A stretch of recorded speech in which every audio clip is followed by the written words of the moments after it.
Bonjour, j'espère que vous allez très bien aujourd'hui. Je m'appelle Stephen Duncan et je suis étudiant de français ici à l'Université de la Nouvelle-Orléans. Euh, cette fois, je vais présenter sur le rôle et la fonction de la nourriture dans le Club des Cinq. Euh, et vous voyez l'image là, c'est notre livre. Alors, c'est parti. Premièrement, je veux parler un peu de l'auteur Enid Blyton. Qui était-elle? Alors, simplement, Enid Blyton était anglaise. Elle est née en Angleterre en 1897 et elle est morte en 1968. Euh, elle elle avait 71 ans quand elle est morte. Et elle était un peu jeune quand elle est morte. Donc, c'est évident qu'elle a vécu pendant les deux guerres mondiales.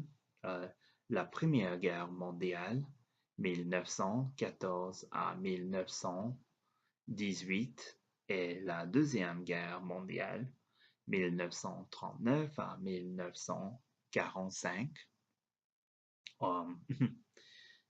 C'est vrai qu'on n'a pas besoin d'être voyante pour réaliser que ces deux guerres ont influencé sa vie et ses histoires.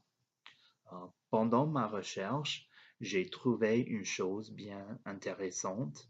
Euh, Enid Blyton a écrit aussi des histoires de Brer Rabbit.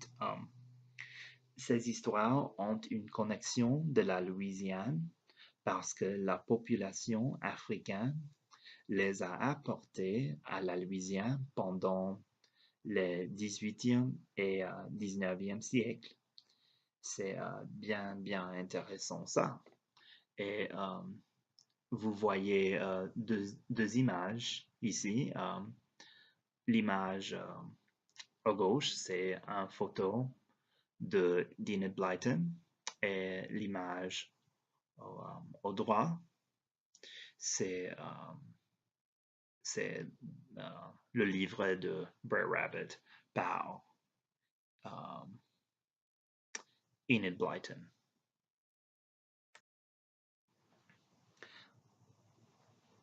Alors, finalement, je vais parler du sujet de cette présentation, la nourriture. Euh, voilà, l'importance des scènes de repas. À mon avis, je crois que les scènes de repas symbolisent la stabilité. C'est vraiment important à noter que lorsque le livre a été publié en 1942, le Royaume-Uni était en pleine guerre. Euh, C'était la Deuxième Guerre mondiale. Pendant 1941 et 1942, le Royaume-Uni, en particulier Londres, a subi de raids aériens des forces allemandes.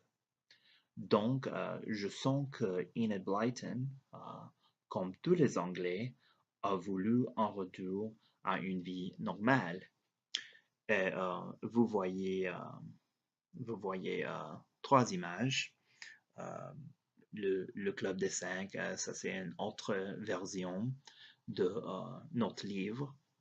Et vous voyez aussi les Blitzkriegs en Angleterre. Et l'autre image est un pique-nique euh, dans un des livres.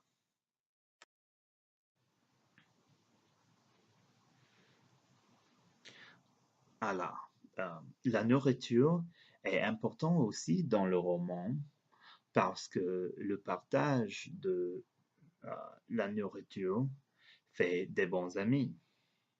Au chapitre 3, on trouve que Claude ne veut pas accepter de glace de François parce qu'elle ne peut pas l'acheter pour ses cousins. Elle dépense son argent pour son chien Dagobert. Cependant, François explique qu'ils sont heureux de partager si elle partage son chien, son île et simplement sa vie. Donc, à ce moment, dans le livre, une belle amitié euh, a commencé entre Claude et, euh, et ses cousins. Quand j'ai recherché le sujet de ma présentation, j'ai trouvé une traduction anglaise de notre livre en ligne et j'ai remarqué que les scènes de nourriture sont un peu différentes. Dans la traduction originale, Enid Blyton décrit vraiment bien la nourriture. Voici un exemple de plusieurs occurrences au chapitre 4 du livre, L'épave mystérieuse. Et aussi, l'image là, ça c'est un livre anglais qui représente la nourriture trouvée dans le livre d'Enid Blyton.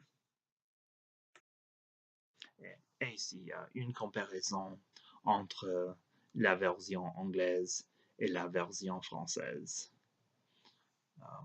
Et le texte original en anglais. They were all very hungry at lunchtime. They went back up the cliff path, hoping there would be lots to eat, and there was. Cold meat and salad, plum pie and custard, and cheese afterwards. How the children tucked in. Et en français, la traduction. Quand arriva l'heure du repas de midi, les enfants se sentirent en appétit d'ogre. Ils grimpèrent le sentier de la falaise en espérant que tante Cécile leur servirait un menu soigné. Madame Dorcel ne les déçut pas. Les jeunes convives dévorèrent sans se faire prier.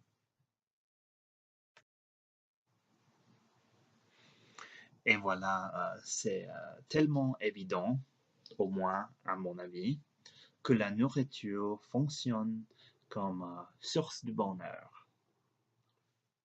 Encore, pour bien comprendre, on a besoin de réaliser que les gens n'avaient pas d'accès à beaucoup de choses utilisées pour l'armée, comme la viande, le thé, certains métaux et certains textiles. Cependant, les gens avaient des rations. Pendant cette époque, la vie n'était pas facile du tout.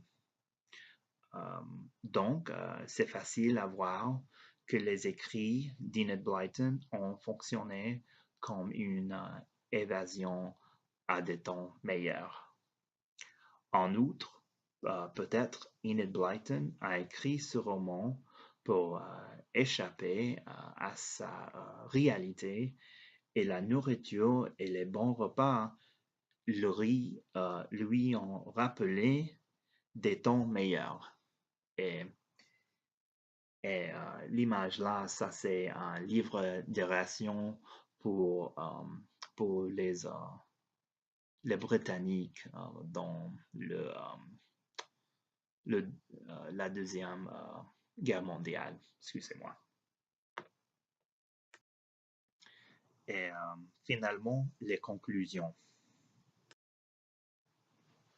Alors, le premier point, le rôle et la fonction de la nourriture étaient influencés par le monde contemporain d'Enid Blyton. Le deuxième point, la nourriture et les repas sont les éléments qui rassemblent les gens. Et le troisième point, le livre lui-même fonctionne comme une évasion de la réalité de l'auteur. Et j'ai trouvé cette image-là parce que l'image montre euh, un repas euh, des enfants. Euh, J'espère que vous avez aimé ma présentation et merci pour votre temps.